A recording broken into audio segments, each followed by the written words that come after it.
Jangan sampai kemudian ini bertaruh nyawa, kok harganya sama dengan buruh gitu, buruh pabrik. Ini jangan sampai kemudian kesannya pakaiannya bagus, gagah, tapi upahnya tidak memadai. Jadi harus kita kembalikan TNI itu boleh berpolitik, tapi politik negara, bukan politik praktis. Jadi jangan sampai penempatan mereka juga dimanfaatkan untuk kepentingan politik praktis. Misalnya jadi backing, tapi bidangnya nggak sesuai gitu. Badan Siber Sandi Negara itu memang harus kuat. Itu bagian dari badan intelijen. Nah, kenapa kita tidak memanfaatkan isu perang dingin antara Amerika dengan Cina kali ini? Makanya kita butuh pemimpin yang punya wawasan hubungan internasional yang cukup baik.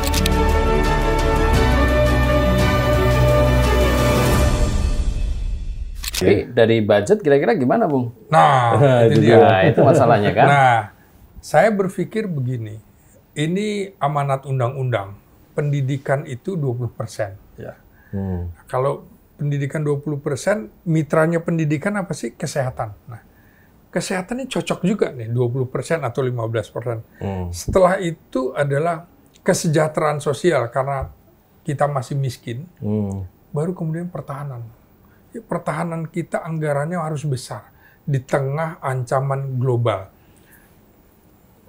Partai Komunis Cina sudah mendeklarasikan siap berperang dengan Amerika. Sudah jelas. Amerika juga sekarang sudah membangun anggaran pertahanan yang sangat luar biasa. Artinya perang itu sebenarnya sudah di depan mata dan ada di wilayah yang berbatasan dengan Indonesia, Laut Cina Selatan dan lain-lain.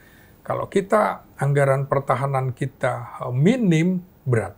Jadi kita perlu juga armada tempur laut, armada tempur udara yang sangat kuat. Jadi perang era sekarang kan juga bukan perang generasi ketiga yang dimana mengandalkan infanteri. Oh tidak, jadi sekarang banyak perang termasuk COVID itu di Amerika maupun di Rusia dianggap ini ancaman perang, maka kemudian pimpinannya adalah panglima militer, begitu.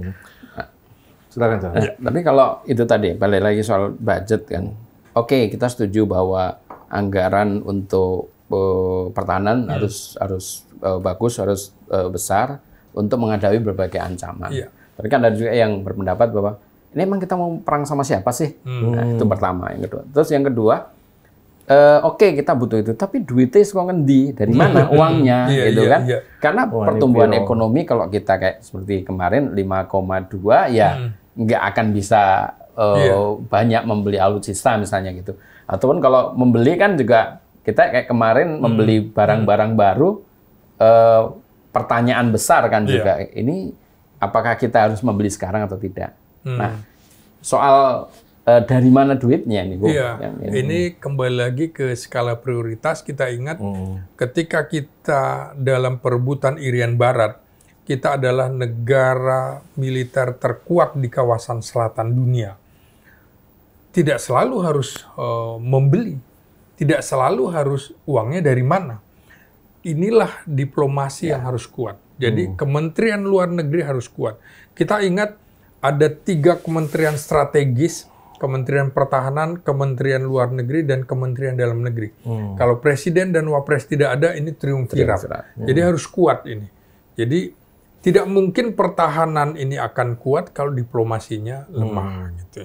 Dalam kasus Irian Barat, diplomasi dan militer harus sejalan. Jadi ini tadi diplomasi dagang. Jadi kita harus bisa mencari kemudian pinjaman-pinjaman. Dan dulu akhirnya kan kita tidak bayar juga ke Rusia, kita memanfaatkan isu perang dingin. Nah, kenapa kita tidak memanfaatkan isu perang dingin antara Amerika dengan Cina kali ini? Makanya kita butuh pemimpin yang punya wawasan hubungan internasional yang cukup baik.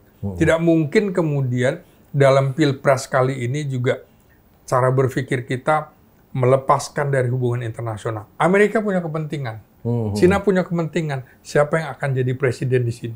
Rusia juga. Apalagi Rusia. Nah, oke, Bung Giting. Nih saya menarik di paslon 01 nih ya. Ini terkait dengan misinya salah satunya adalah mendorong penguatan keamanan maritim Indonesia melalui kerjasama multilateral ya, menghadapi ancaman non-negara seperti pengambilan kekayaan laut ilegal, pembajak laut, perdagangan orang, kerusakan lingkungan maritim yang disengaja dan sengketa wilayah. Nah itu kan visi dari Pak Presiden Jokowi kan poros maritim ya, dan seyogyanya kan kalau sebagai poros maritim kan harus memperkuat Angkatan Laut. Pada waktu itu diasumsikan akan ada pergeseran tuh kekuatan pertahanan kita yang lebih berorientasi pada Angkatan Laut. Sejauh ini bagaimana progresnya? Ya, kalau bicara poros maritim, maka semuanya harusnya mengikuti. Misalnya, sekolah pariwisata, konsentrasi yang maritim. Kan begitu. Perdagangan maritim, perindustrian maritim. Tapi kita enggak. Militernya juga tidak berkembang seperti itu. Artinya memang untuk peralatan-peralatan perang laut gitu, itu jauh lebih mahal daripada perang darat. Jadi kembali lagi anggaran kita. Tapi niatnya udah bagus. Itu kan sesuai dengan pembukaan Undang-Undang Dasar 45 Pasal 4 melindungi segenap bangsa dan tumpah darah Indonesia. Dan ini rohnya, roh kepentingan nasional yang sangat survival supaya kemudian segenap bangsa tetap bisa hidup. Ya caranya ya seperti itu. Militer harus kuat. Pertahanan keamanan kita mesti kuat. Ya saya setuju dalam hal itu. Oke. Baik, mungkin yang perlu kita hadapi ini misalnya masalah mencegah aksi terorisme dan radikalisme dengan reformasi sektor keamanan dan penegakan hukum. Ini kira-kira bahaya terorisme ya? Kan mungkin ini ranahnya polisi ya, tapi di satu sisi kan ini tidak bisa kita nafikan sebagai sebuah bahaya yang tidak diadres oleh pertahanan juga. Nah, terkait dengan terorisme ini apakah masih relevan? Oh iya, pasti masih relevan. Kalau saya tidak melihat bahwa terorisme ini tugas polisi, bukan tugas tentara, enggak. Ini ketika bicara masalah kedaulatan, ancaman strategis, maka tentara harus jalan. Makanya saya tidak setuju dengan pemilahan militer untuk pertahanan, polisi untuk keamanan. Ini ada irisan di mana kemudian bicara keamanan siapa? Keamanan sipil, keamanan keluarga, keamanan penduduk, keamanan negara, dan itu kan ancaman. Terorisme itu memang ancaman yang selalu ada. Dan paling menonjol adalah setelah peristiwa WTC itu. Jadi terorisme itu adalah buatan yang dilempar ke semua negara untuk melemahkan. Jadi memang kita pasti berpikir, ini siapa yang mengirim? Ini kan mengacaukan. Jadi ancaman itu bukan lewat jalur militer, bisa lewat individu, orang per orang, dan segala macam. Kita lihat, kenapa memilih Indonesia bukan memilih Malaysia, misalnya Nurdin M. Top segala macam. Nah, Malaysia tentu lebih ingin bahwa ancaman itu jangan di negara kami. Lihatlah, kalau masuk Malaysia, ketatnya luar biasa. Tapi untuk keluar Malaysia, aman aja. Kenapa kita tidak berlakukan itu? Dalam pengertian, kita tidak punya undang-undang security yang kemudian menjadi filter supaya terorisme tidak muncul. Ini kan terorisme di Indonesia lagi-lagi muncul setelah era reformasi. Kok kayak malah dipelihara gitu toh. Nah itu dia. Jadi selepas Pak Harto lengser, maka orang-orang dalam tanda petik yang diduga ekstrim dari Malaysia muncul. Yang RMS kembali lagi. Yang Papua kembali lagi. Nah dulu orang kemudian kejamnya Soeharto akhirnya berpikir, oh maksudnya kejam itu untuk menjaga kedaulatan. Di sisi lain ada bagusnya. Maka kemudian kita tetap harus menjaga kedaulatan kita dengan undang-undang yang baik. Seperti misalnya ketika di wilayah perbatasan itu dilakukan, misalnya pemilihan langsung, itu juga rawan menurut saya. Seharusnya ditempatkan orang-orang khusus, ditunjuk saja, terutama di kawasan-kawasan yang berbatasan, yang mereka punya kesadaran menjaga kedaulatan nasional. Nanti dibilang nggak demokratis. Oh iya, kalau bicara demokratis itu kan kita kembali lagi berpulang seperti Amerika. Amerika negara demokratis dengan tingkat pendidikan yang sudah bagus, tingkat IQ-nya sudah bagus. Jangan lupa Bung Hannibal, rata-rata tingkat IQ dunia itu 82,82. Sementara Indonesia rata-rata poinnya 78. Loh ini kok mendekati IQ-nya, mohon maaf, di bawah sekali sehingga Indonesia masuk dalam negara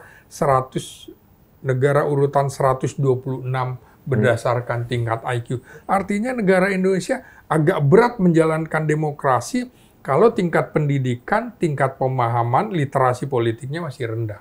Jadi bukan berarti kita tidak mau demokrasi. Demokrasi kita sesungguhnya di sila keempat itu, kerakyataan yang dipimpin oleh hikmah kebijaksanaan dalam permusyawaratan, perwakilan, ada wakilnya, gitu Bung Hannibal. Oke. Nah, kalau dalam rangka menghadapi debat calon presiden pada tanggal 7 Januari nanti, kira-kira ada pesan dari Bung Ginting nggak? Isu-isu apa yang sangat krusial diangkat dari masing-masing calon presiden tersebut ya, terkait dengan isu pertahanan terutama? Ya, bicara pertahanan itu tentu tidak bisa dilepaskan dari isu global. Jadi bagaimana kita membahas geopolitik yang sesuai dengan kepentingan nasional. Jangan kemudian geopolitiknya tidak sesuai dengan kepentingan nasional yang tidak memberikan nilai tambah keuntungan bagi nilai nasional kita. Ancaman kita sudah nyata sekarang. Di Laut Cina Selatan, terutama di Papua, kita baru tahu sekarang peristiwa pembakaran di mana-mana di Papua. Ini tidak mungkin ada pihak-pihak lain yang tidak terlibat. Papua dianggap seperti dulu Timor Timur provinsi internasional. Karena itu kita mesti jaga.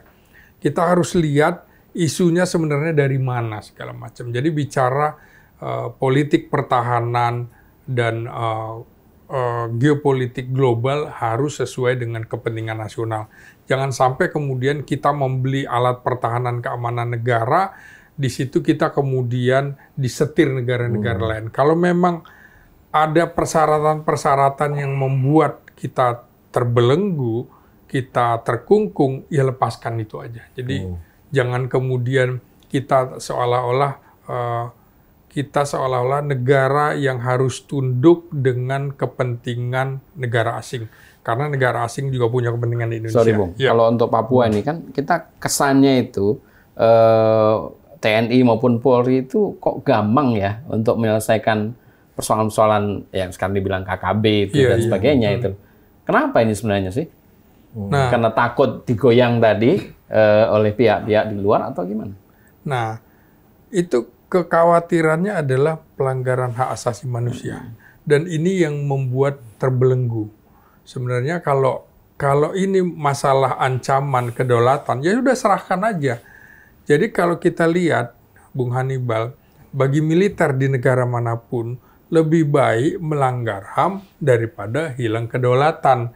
Nah, kita jalankan menjaga kedaulatan, tapi juga jangan sampai melanggar HAM. Kita bedakan bahwa yang kita lawan ini bukan rakyat, tapi pemberontak. Toh di negara-negara lain juga bisa, mereka berani menumpas, kenapa kita jadi ragu-ragu? Kita malah jadinya banyak korban dari pihak TNI kan? Nah, padahal katanya TNI membackup Polri. Nah, kan jelas. Jadi saya tidak sepakat dengan istilah KKB. Itu adalah separatis. Separatis dihadapi dengan kekuatan bersenjata. Artinya kalau senjata dihadapi dengan senjata juga begitu.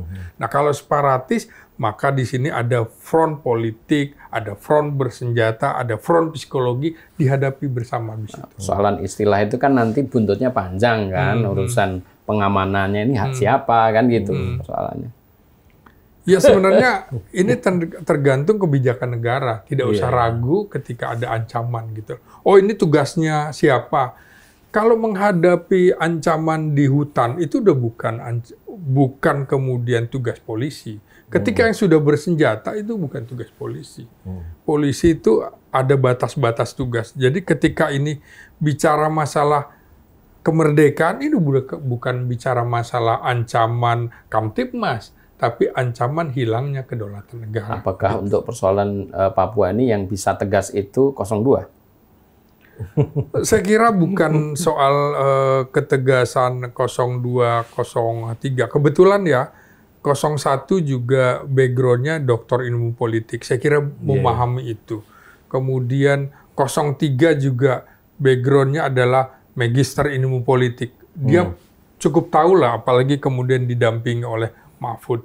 Juga 02 memang dia lebih pengalaman dan kemungkinan lebih menguasai isu pertahanan itu wajar saja menurut saya. Karena memang sekarang juga sedang menjalankan tugas sebagai Menteri Pertahanan. Saya kira ini debat yang cukup bagus dan kita nantikan apa yang akan dibuat kebijakan-kebijakan di luar visi itu tadi. Jadi sepertinya memang kalau dilihat dari komposisi peserta debat, sepertinya ini Pak Prabowo, ini isunya yang Pak Prabowo banget gitu ya. Iya. Mengingat dari segi latar belakang, dia pernah menjadi Pangkostrat, dan sekarang menjabat Menteri Pertahanan. Iya. Sedangkan Pak, ini akan menarik kalau kita lihat visi pertahanan dari Pak Anies dan Pak Ganjar yang dalam berbagai macam forum mereka belum terlalu banyak mengutarakan ya, kecuali dalam visi misi gitu. Jadi saya rasa ini menarik sekali untuk kita nantikan. Baik, terima kasih banyak Bung Ginting atas insight-nya, pandangannya kepada kami, dan semoga pemirsa dapat ilmu dan dapat insight dari pandangan Bung Ginting ini. Demikian diskusi kita kali ini. Penasaran dengan debat Capres ketiga? Jangan lupa saksikan Cakep episode berikutnya. Sampai jumpa. Sampai jumpa.